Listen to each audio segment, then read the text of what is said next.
Okay, good evening, everyone. Welcome to the third event of our Dr. Class film series, The Present of Yesterday, where we will discuss the documentary, The Dead and the Others by filmmakers René Nader and Joao Salavisa. Welcome both. Just to reassure everyone, this event will be in Portuguese. I'm just going to give this very short introduction in English and we'll switch to Portuguese. My name is Marcela Ramos and I'm the program manager for the Art, Film and Culture program at the David Rockefeller Center for Latin American Studies at Harvard University. Dr. Class, this is the name of our center. The Dr. Class film series that we've been hosting for a few years now has the particularity this year of being curated by two of our graduate students from the Department of Literature and Romance Languages, Ignacio Azcueta and Rodrigo El Rio, whom I take the opportunity to thank once again for their interest, input, and hard work in putting this series together. Thank you, Ignacio and Rodrigo. And just want to mention that it's part of our goal at the center that our students actively participate in our programming and that this programming supports their research, academic research. So we're very excited about this series and very excited, especially today, to have Ana Paula Malmaceda with us. She will be moderating the talk today. Ana Paula is a writer and PhD student in Romance Languages and Literature here at Harvard too. Where she studies ecological thinking. She holds a master's degree in Brazilian studies from the University of Lisbon. I'll let Ana Paula introduce our speakers and tell us a little bit more about her academic research. I just want to mention briefly that the two events we had before are already on, and you can see it on the chat, on our YouTube channel. This one will be available shortly. And I want to invite you all to the fourth and final event of the series. On March 11, we will feature Tempestad by Tatiana Hueso. So, Ana Laura, welcome. Obrigada, Marcela. Thank you. Thank you very much, Marcela. So, good evening. I am Ana Laura. I am a doctorate student here in Harvard in the Department of Languages, and I'm also working on the ecological thinking and anthropology. And now I'm going to turn into English just to let you know that we are going to have simultaneous translations. Which you can access the English channel. Feel free to send questions and welcome. Bem, a conversa de hoje vai ter duração de 1 hora. Vocês podem enviar perguntas aos participantes. So we're going to have an hour in this session, so you can ask your questions through the Q&A section.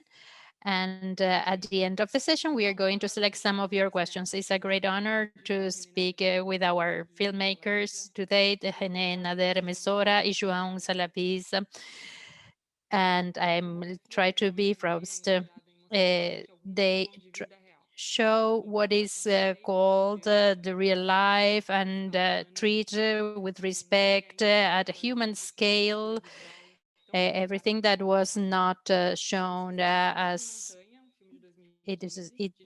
they started with the film Montaund that is assisted, it was assisted by René when they started working together. And when they started this partnership that has gone on till now, now they are partners. They are parents of a 3-year-old child that they take with them wherever they go. So I'm going to mention the other shortcuts that the films between 2009 and 10. He also directed Arena, Sitios von Rusa, and also directed High Cities of Roses with a rapper in Cabo Verde. So please, I don't know how to pronounce well that name. In 2018, René wrote Rusa, that is a careful portrait of a person that lived in social housing in Portugal, suffering a gentrification process. And these topics are not so much related with the topic of the dead and the others, but their outlook also has to do with their commitment with social issues. So the film that you have seen, The Dead and the Others, it's a fiction documentary. It's a mixture of both. We're going to talk a little bit about that. And the actors are members of the indigenous community in the state of Tocantins. They present a lot of resistance in many attempts of colonization. When the contact with no indigenous people started being very frequent. It was shot during 9 months, and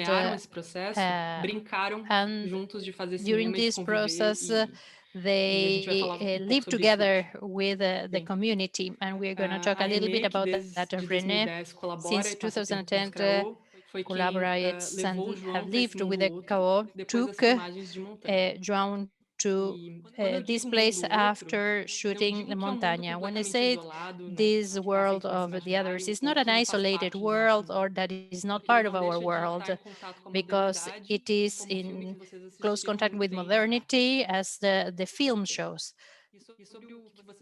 And about the film, I would like to start by just quoting what René and João say. They classified the film as an ethnographic fiction. It's an ethnographic fiction where we are interested in the truth and not something similar to what is truth. So there is a lot of things in this statement. Well, these films won a lot of awards in the Festival of Cannes in 2018, in the special prize of in Mar del Plata, and also during the Lima Festival. So thank you, René and João, for being with us today. I'm going to start with a simple question between inverted commas. So speaking about this contrast between the truth and something that is similar to the truth. So what is the real theme of The Dead and the Others? And what kind of truth are you after in this film?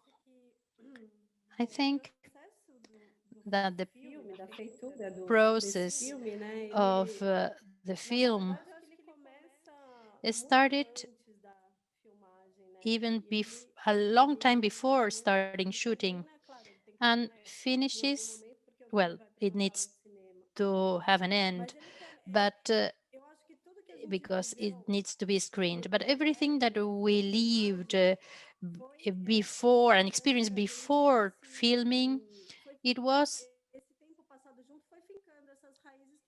this time we shared together created some roots that allowed us to film in such a way where we felt comfortable and that we felt that the community was involved and trying to give us a feedback on what they were living, so that they are also had this will of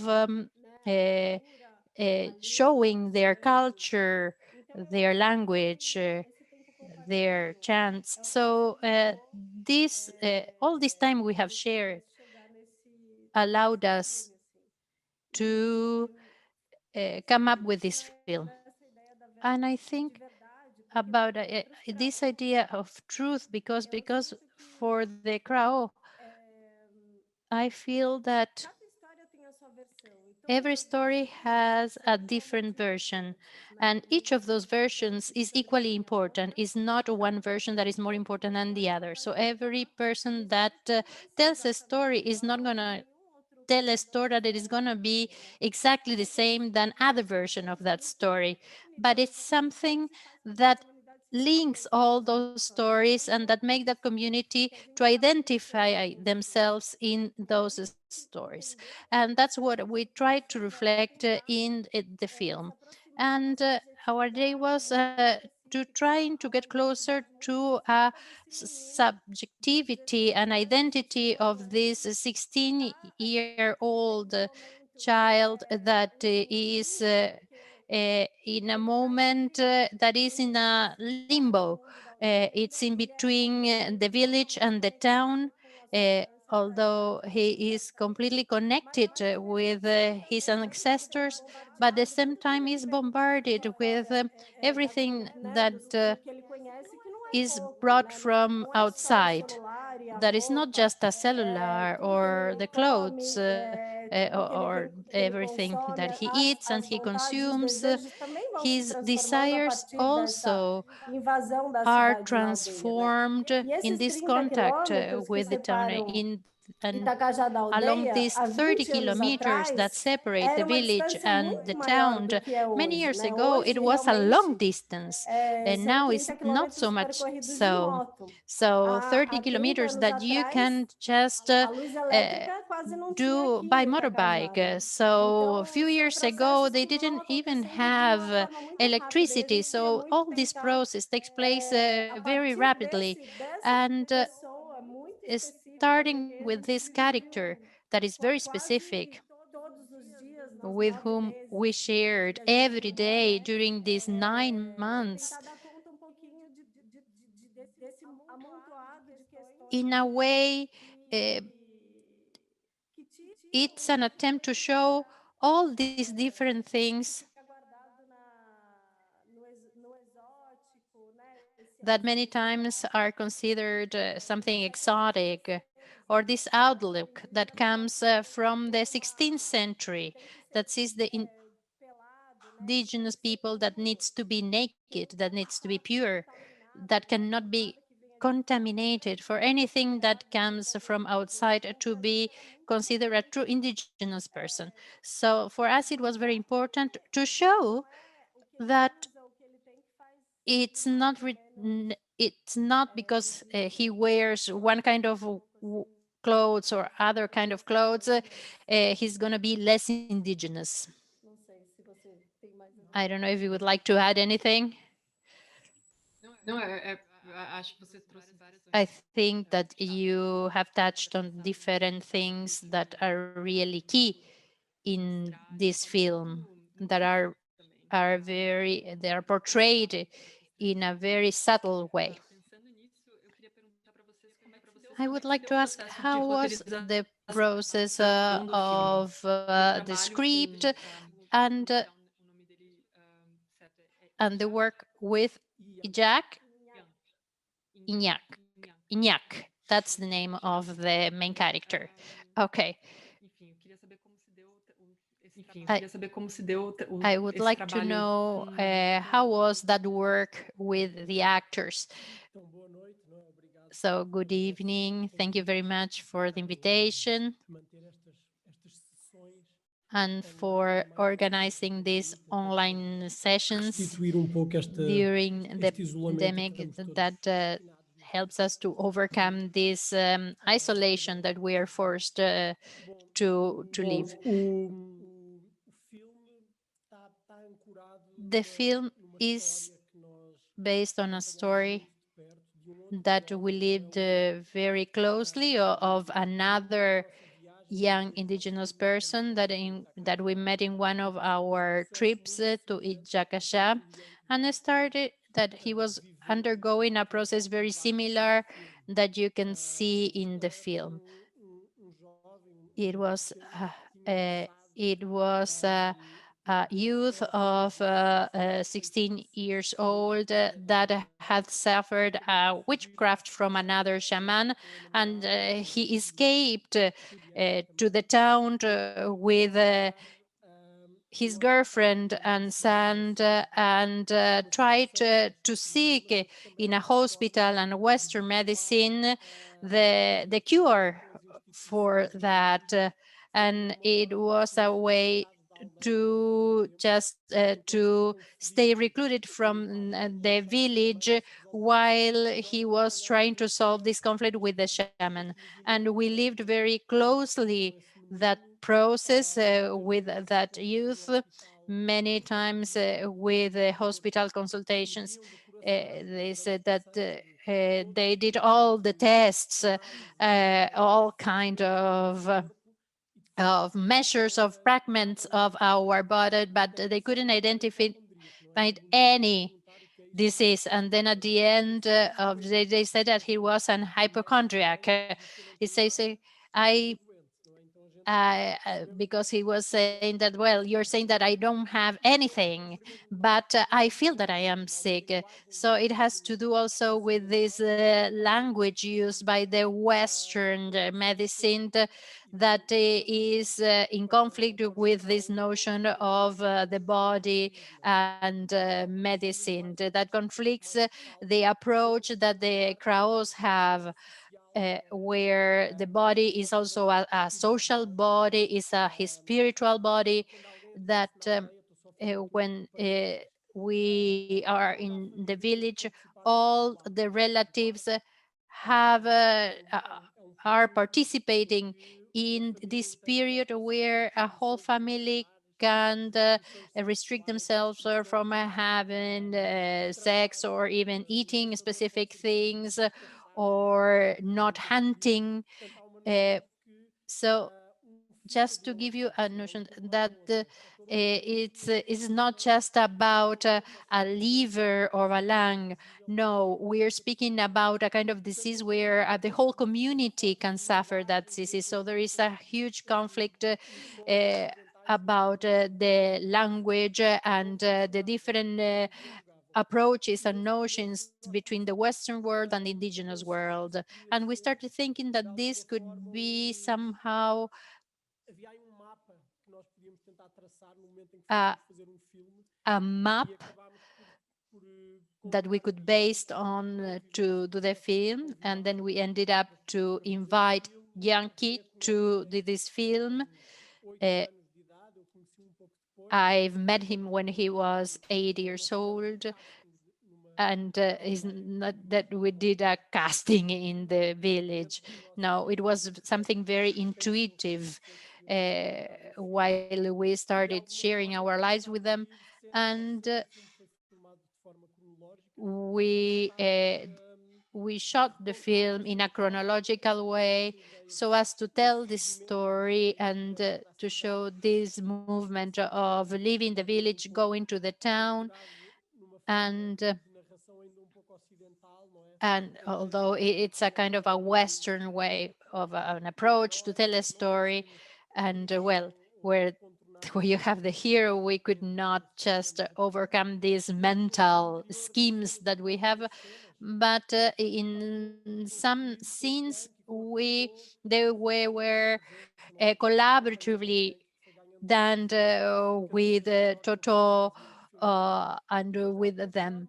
And of course, there is a theme and this kind of map, but we wanted that each scene to have a profound intimacy, and somehow we avoided this idea of generic idea of indigenous people.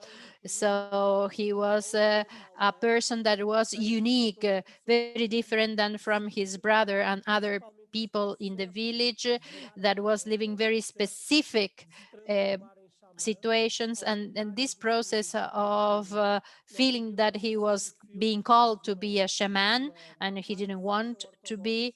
And although we had a more orthodox school, and say, how is it possible that this process, it's such an individual process, how the community didn't choose collectively a shaman? And they have this idea that the indigenous villages or communities work as a participatory democracy, as we didn't know. And we explained that no, in fact, what is so radical in this process of transformation into a shaman, it's this a feeling of dissidence. You have strong bonds with the community. It keeps the community united, and the Graho in particular are a society that have no concentration of power, no concentration of wealth. You don't have one clan that is more powerful than another. So they have different mechanisms to avoid the concentration of wealth. Even today, when they have some goods, they never concentrate things. And this idea of being a shaman is a process of dissidence. It is something that is lived in isolation. So that's why he felt he needed to leave the community, to go to the town, just to leave that process. And also the process of the transformation of a shaman, it's well, quite intuitive. We spoke with different shamans and that have lived similar processes, but we don't have the capacity to reach the spirits and through our Western outlook. So their conception of the world is quite different. So we wanted the film to, in a way, show all these different dimensions. So that's why it was daily built up with Yankee. In every scene, we had a dialogue, and we spoke about the cadence, the dialogues. We have a very limited knowledge of the language. The phrases are improvised and by Yankee, and depending on the sequence. So he lives the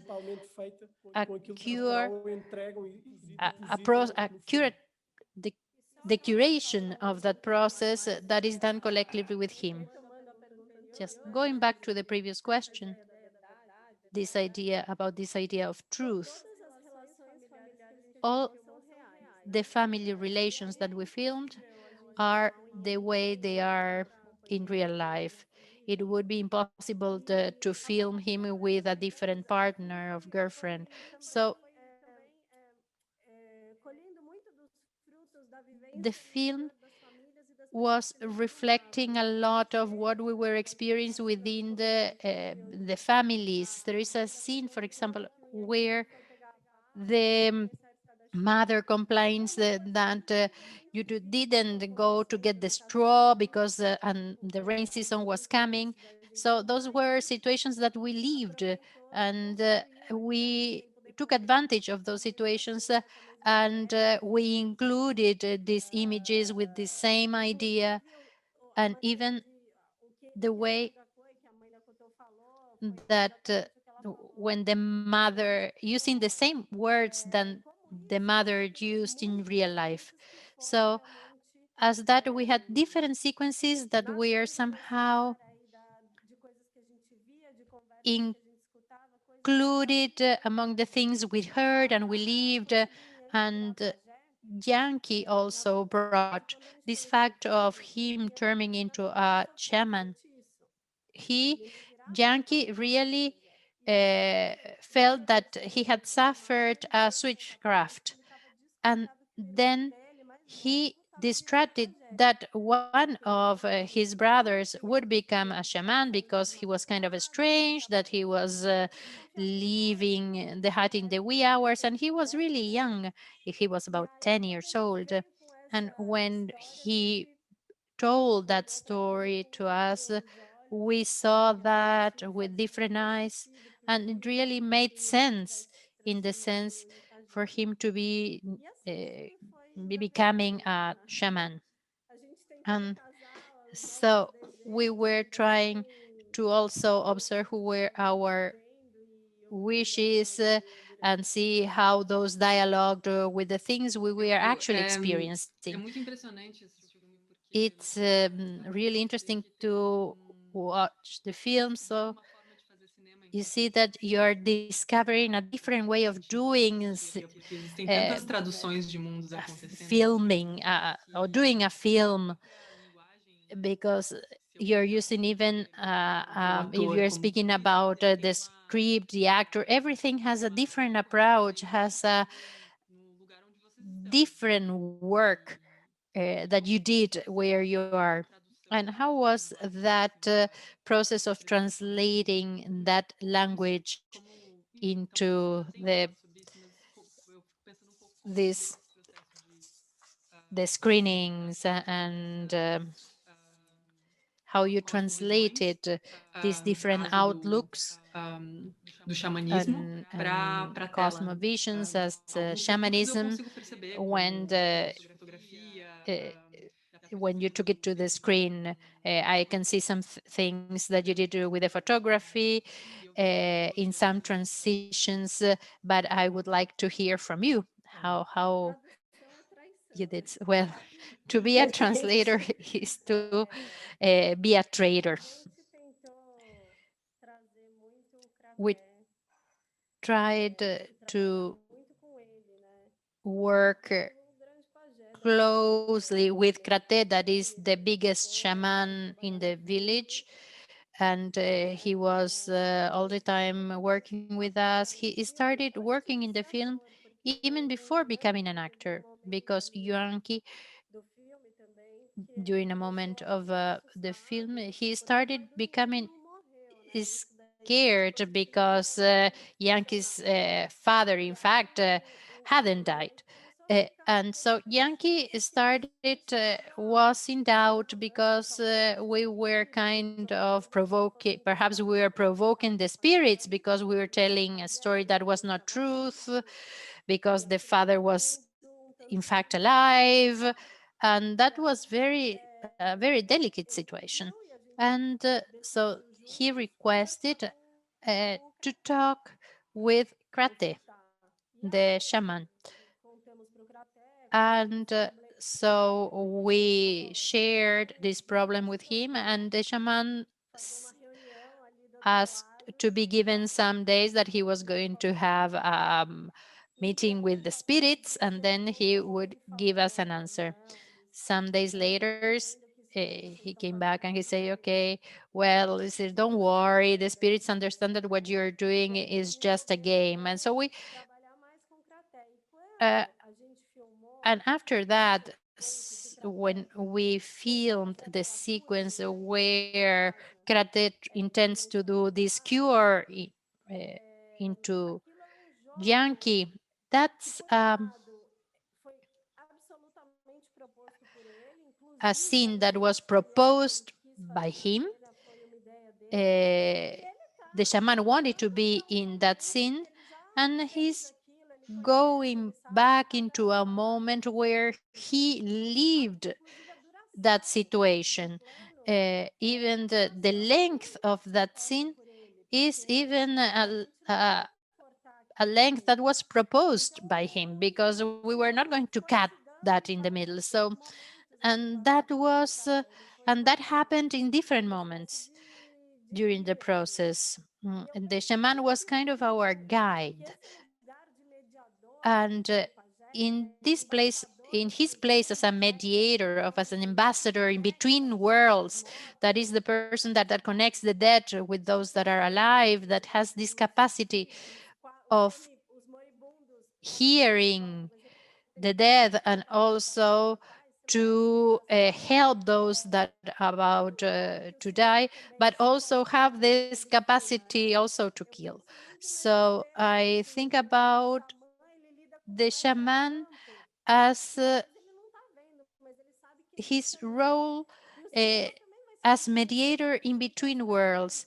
And with this Astra film, and we were really aware about this when we are filming, where we placed the camera, so how they would see that camera, understand that camera. And but everything just happened very naturally. They understood our intention, and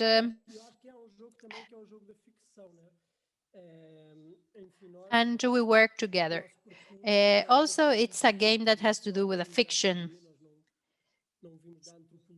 So we come from the field of anthropology, and somehow we don't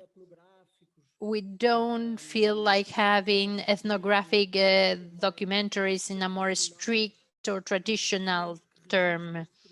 Films that register certain traditions that are very valuable as a document. But for us, it was important to start in a place that was fictional, and that implies a lot of agreements and pacts in terms of the discourse.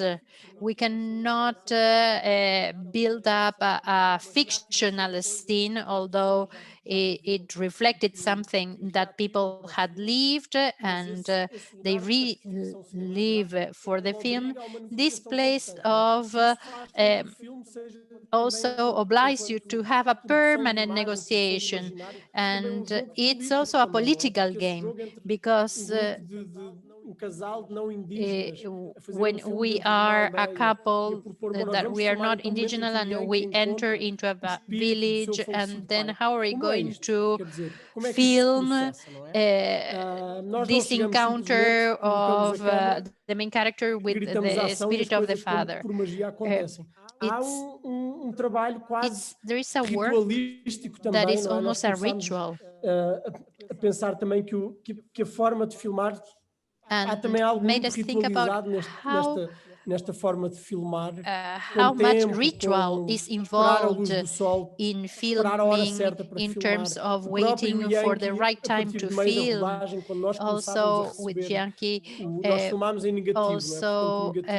we filmed in negative, and then we sent the material to Sao Paulo, and then after 15 days we could finally see what we had filmed. And Gianchi then, little by little, he started asking some adjustments, because it was not the way he wanted, or because his hair was not the way he liked. And there are some frictions that are materialized in images, and that also takes time, and also the privilege we had to have the material conditions to do this kind of cinema.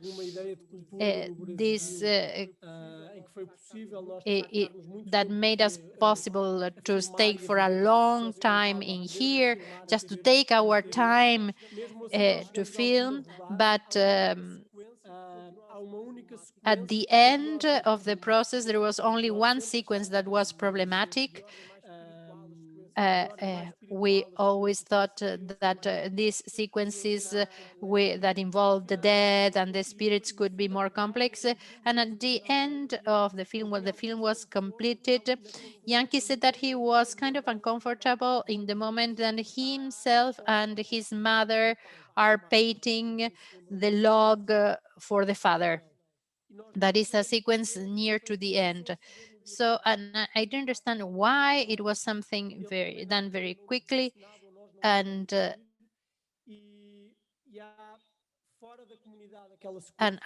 because outside the community, this could be when the film is screening in other villages, not in Piedrabuena, given the proximity between the mother and the son, and incest is a taboo among indigenous people, and is a dangerous transgression. And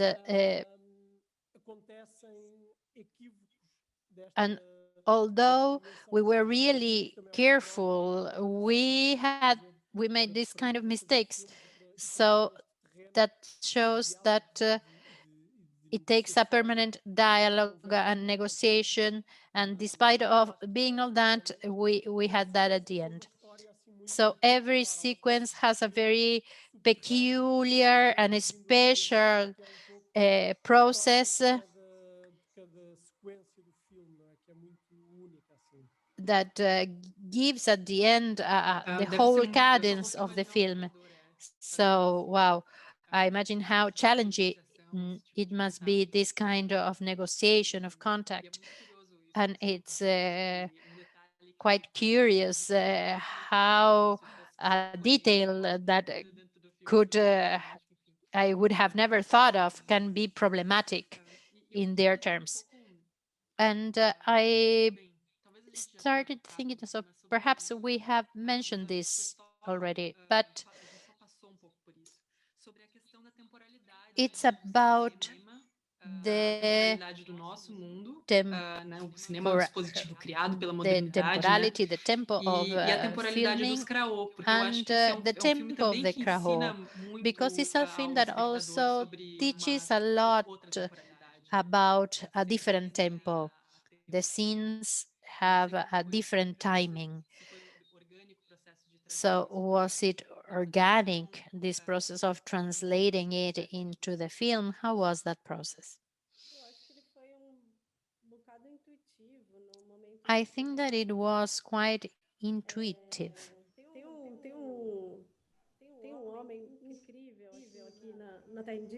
There is an incredible man living here in the village that is called Tadeo Kumin.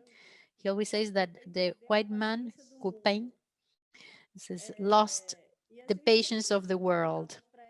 And we always went back to this phrase. And I think that when you spend some time in the village, in the indigenous village, and you start getting involved in a routine with your family. We always lived with a family, and they gave us an indigenous name. So, and they referred to us with those names, and we start living in a different tempo. The day starts in a different moment, ends in a different moment. So this idea of Kawe is not that he sleeps for 12 hours during the night. He sleeps and wakes up, sleeps and wakes up, and then he goes hunting in the wee hours and then comes back. So the feasts and celebrations take days and days. So there is no way that you will go to sleep there. So, and it's ongoing all the time. So this sheer time also brings us, it's difficult to leave behind our registers of from the city, this bombarding of images, these cuts where everything is so quick. But once you are embedded in that place, living different things with those people, you start incarnating that. And during the editing process, I think that the editing process also, in a way, shows this different tempo of the village. But when a film is shot in the cities, also has a different rhythm that is shows this tripod of the different powers, the supermarkets with the capital, the politicians, and we filmed it during a period of elections, so the town it's all the time with people advertising the candidates, and those that have never been in a town like this cannot even imagine how that's really a very intense sound landscape. So we wanted to portray that in the film. So when he goes to the town, the film also gets polluted or contaminated with these forces.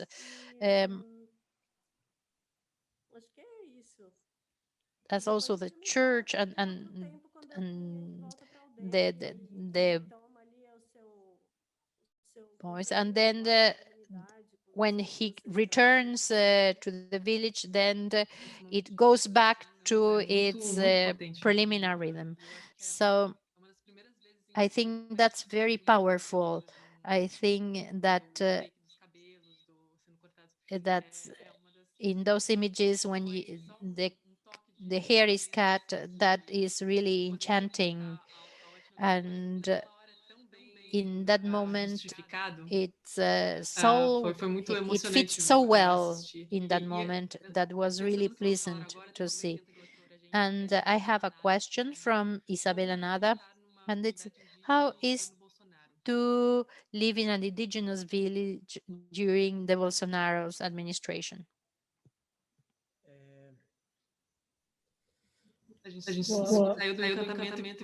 Well, we left enchantment and fell into something quite different.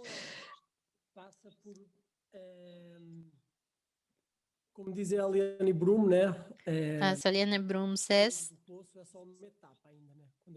so at the end, when we feel that we are living the worst moment, we understand that that's just a moment and then it gets worse. We many things that we took for granted. So like what a democracy is like and so, but everything goes back in the 1500s where a new idea was imposed of what the world about. While another world existed, we know now that perhaps in the Americas existed more people than in Europe. It was a healthy population, very sophisticated, with very elaborated political systems, and this project of necropolitics, extractivist, that happened in the 1500s, exterminated all this with this new ideology that will permeate the centuries after that. So it's a volcano where it may take 20 years that we think that the volcano it's dead, but then suddenly explodes. So all these conflicts that were not resolved come to the surface again. So we know there is a genocide plan. I think that Bolsonaro's administration is genocide. It's not. I'm not gonna. I cannot say that's a government that dismisses indigenous people. No, it's even worse than that. It's genocide that wants to annihilate indigenous people in Brazil, and of course also considering the Black people, LGBT, and everyone that's not much with this ideal of human.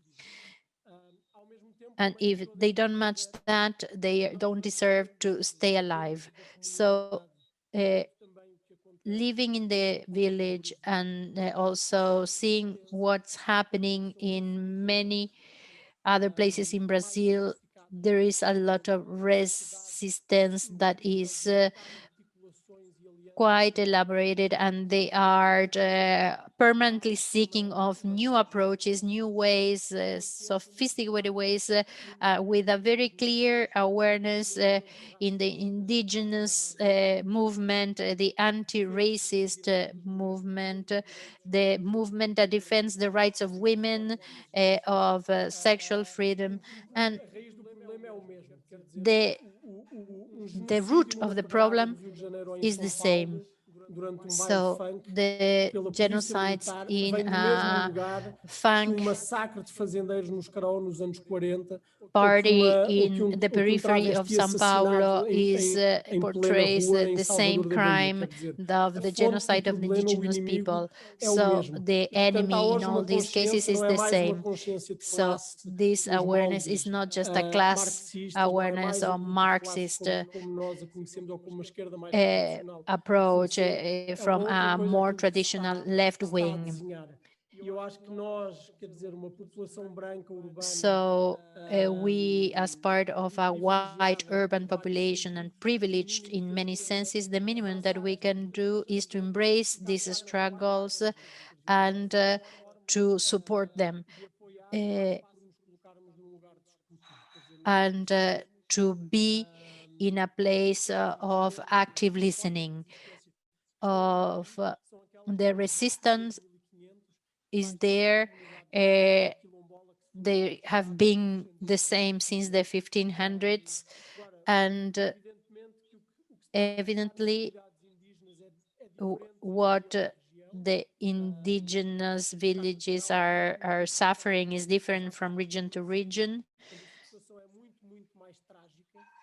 There are places in Brazil with very tragic situations, but we also have great philosophers like Krenak, that is an indigenous leader that he says, I pity you, the white people, because you are closer to the end, our end of the world. We are supposed to disappear in the 1500s, and we are still here, but we have been resisting all this time. But now, how about you?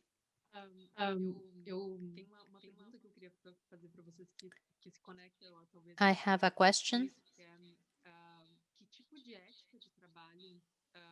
about the kind of ethics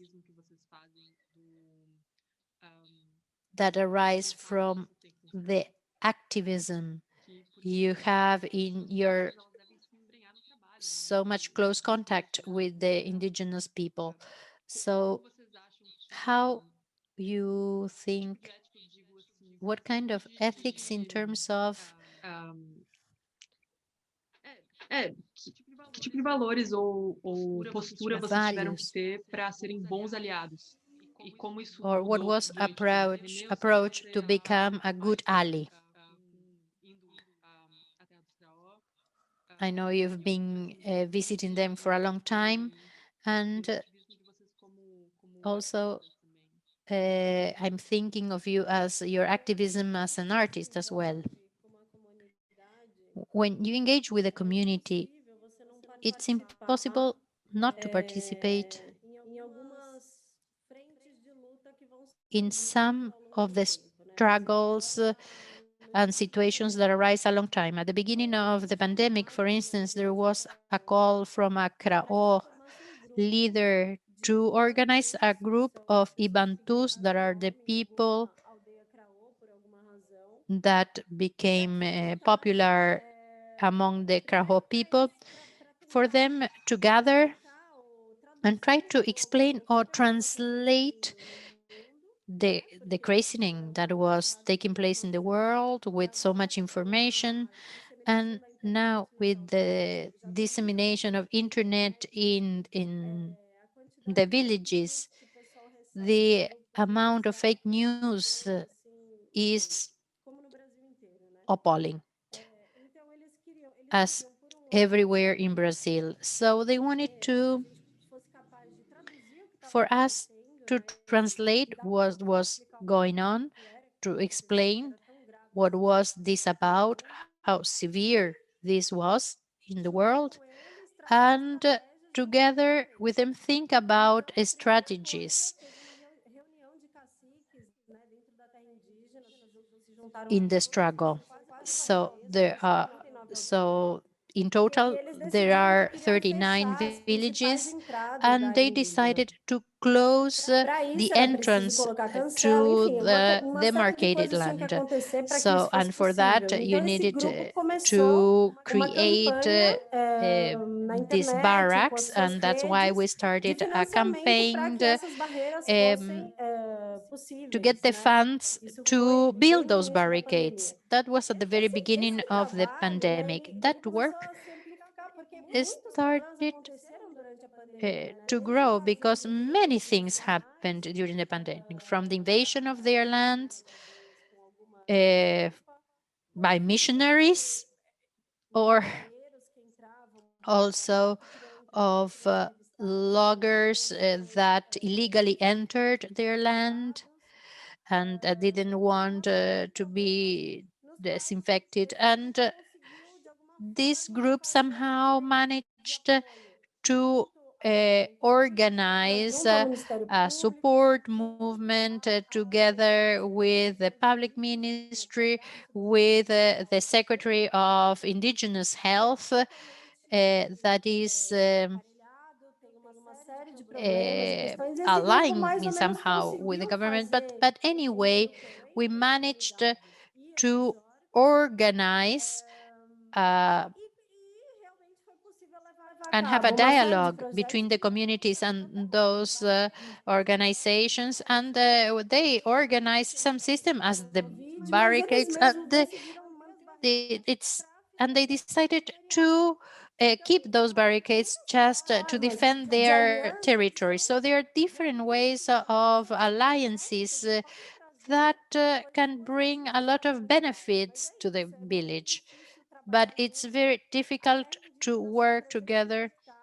It's a huge land with no roads, and the few ones that they have, they're in really poor conditions, and they live really far abroad. So just to gather the 39 leaders in one place is almost impossible. You need means, you need a car.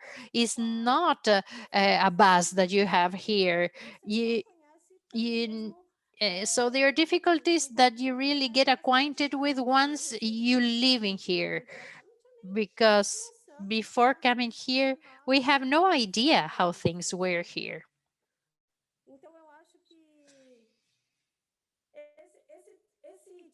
So I think that this kind of actions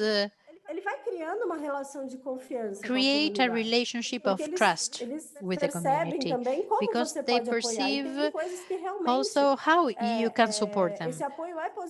And it's very positive in a way, because it's very complex to explain to Acraho people how the public ministry works, because it doesn't make any sense to them. It's not related to anything connected to their life. So it's an important role. It's important role to be occupied by people that are really engaged, and then they have the willingness to help them. I started working in the village for the first time. It was in answer to a request for the son of a leader that had passed away. And when he died, they organized this celebration, as you saw in the film, after the just to put an end to the mourning. And that leader was very important leader.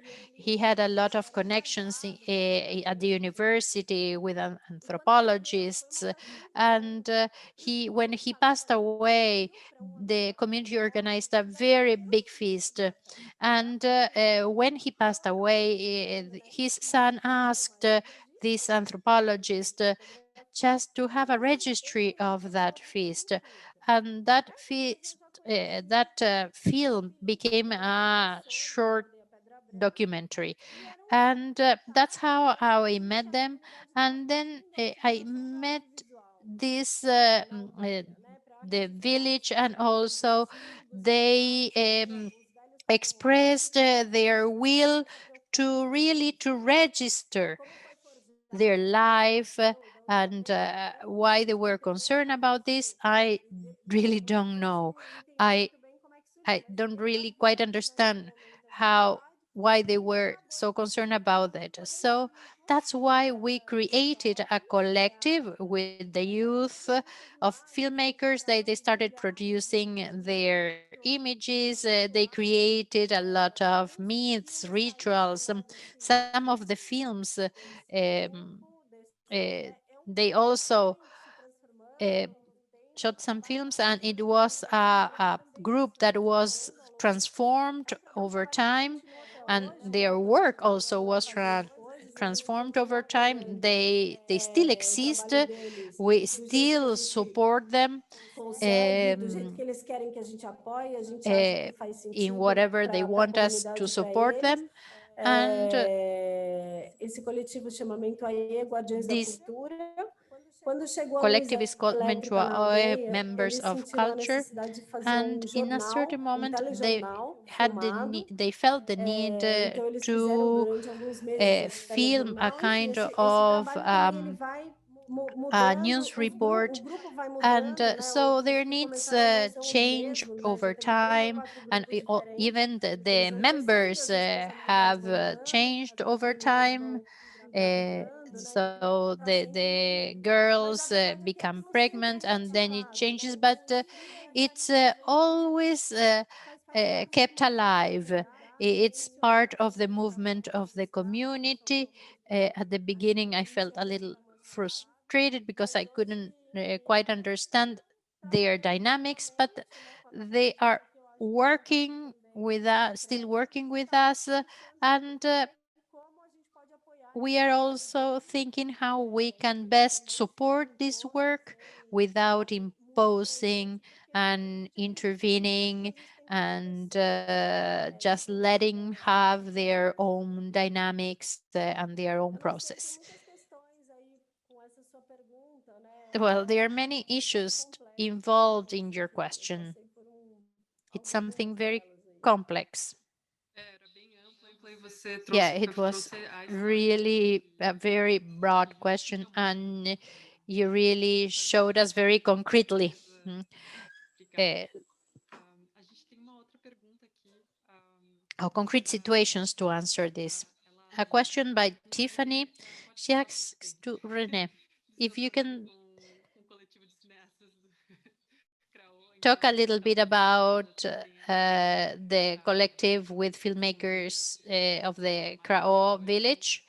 If you would like to add não something indígena contar else, uma because as como um não someone that indígena is consegue contar non-indigenous, how you histórias de can indígenas. É tell uma an pergunta que indigenous talvez a gente já story. tenha também tocado um pouco, mas Perhaps you have recebam bastante esse tipo de partially answered this. E o que vamos ganhar com uma história não indígena dos Craô? And what do we gain with a non-indigenous story of the Krao?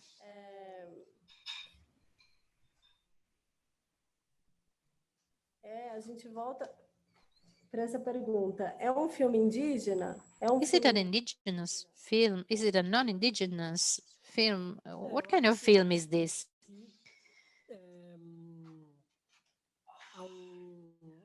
Há uma Vicente Carelli, que eu não sei se ele Vicente Carelli.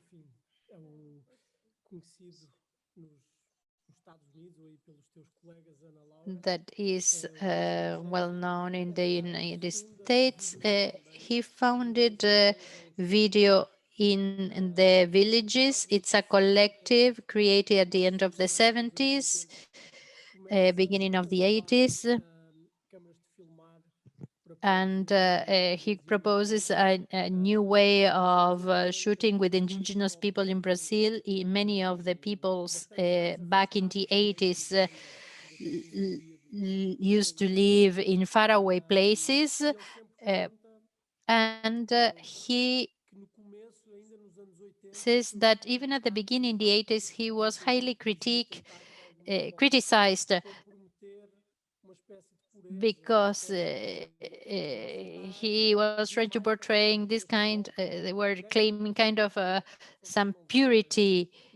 And they say, what, well, we have been taking for over 500 things, nasty things to these communities, and now that I'm trying to take something good to them, you're saying that we cannot take cameras into the villages. The cameras are not Bibles, are not bombs. And in the first moment, they filmed in this context of a struggle against big landowners and so, and to reflect these issues. And he thought that they wanted to film that. And at the beginning, they just wanted to film just to film the youth just doing piercings in their ears. And it was this notion that the video could be a mediator in this cultural practice outside the indigenous villages. So these notions that we have that are Eurocentric, that are what Western aesthetics, they are all words that don't even exist in the indigenous language. They don't have a word for an artist, although we may refer to them as such, but they don't conceive them as such. So this film is much more than a film. We have this object that is a film of 2 hours that we're going to give some visibility for the crowd. So it goes beyond that. We want a filmmaker that they went to a village to film, and he was expelled from the village. And in fact, what it really matters is to nourish this relationship. It's not resolved as a commercial bargaining. It doesn't work this way. Even today, we have to deal with problems related to rain or things that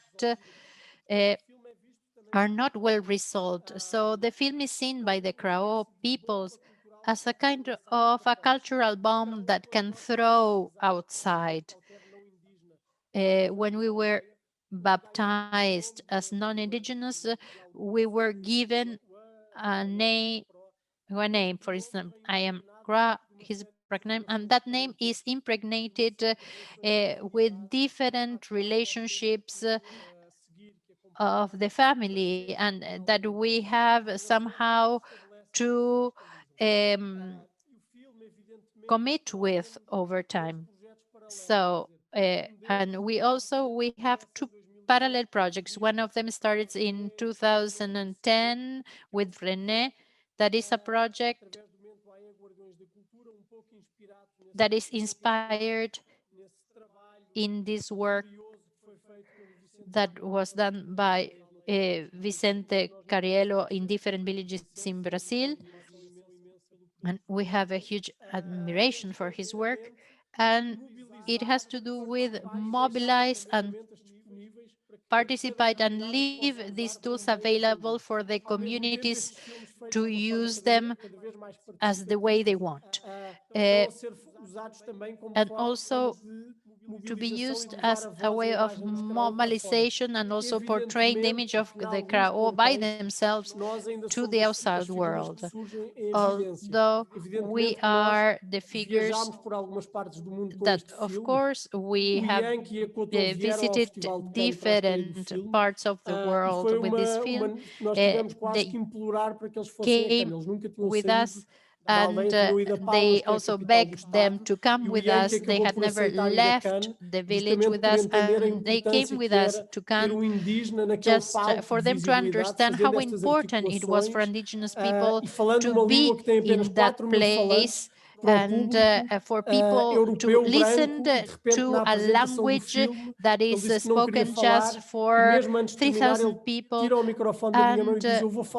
And although he was really shy at the beginning, then he decides to talk, and in that screening room, there is a silence of the public, and this crowd indigenous speaks in his language that he was afraid that, but he took the courage to get there. You don't know who am I, you don't know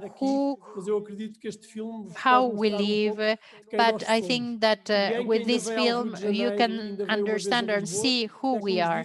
And at the very beginning, he didn't want to leave the village, but I hope that you can perform this role of ally for us. And any film that is done in the context of otherness should be considered of the different context of each of the situations where the process of filmmaking takes place.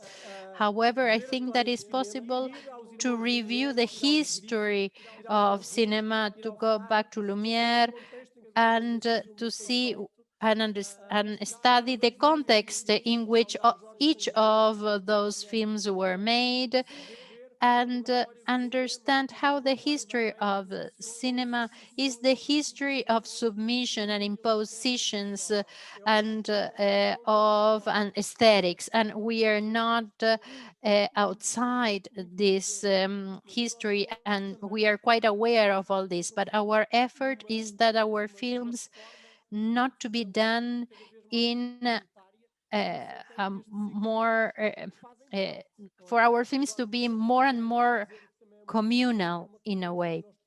And also it's important conversation we have with indigenous friends that have been struggling for the last 20 and 30 years with the Craó, Tupi, Guarani, and different peoples in Brazil, those that are here, those that are struggling, can make mistakes, are part of the empirical learning.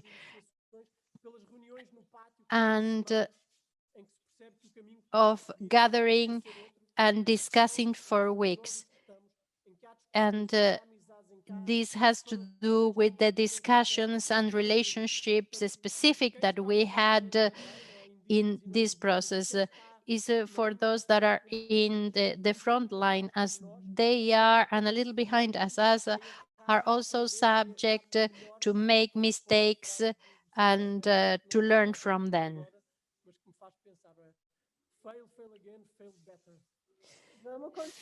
Fail, fail again, but fail better.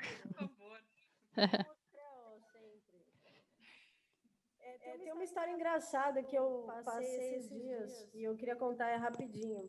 I would like to share something I experienced recently. We learned in 1968, someone came here and filmed the Craó in a community that is nearby.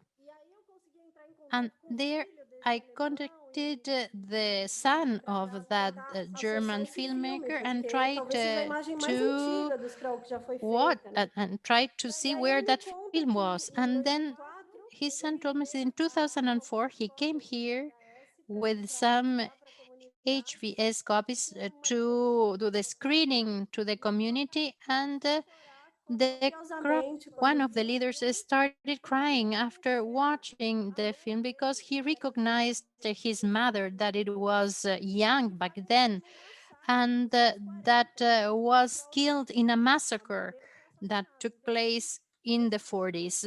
So that elderly person started crying and was really thankful to the son of that German filmmakers for him to have brought that image, because they didn't had any Do register filme, of ele fica that. para sempre, ele vai estar So aí, that's né, one para of the magic sempre. of the E eles vão films. They're sempre going to poder remain there voltar para essas forever. imagens também. And Isso for é muito people to forte, go isso é back muito to those forte. images. And that's really powerful. And that's really powerful for the Craho.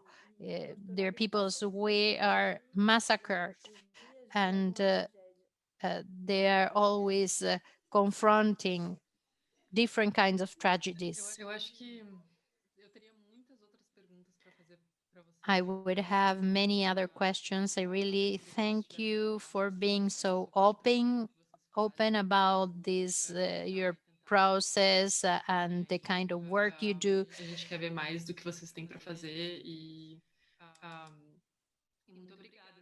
Eu não sei se vocês têm considerações finais que vocês gostariam de fazer ou se Me caí.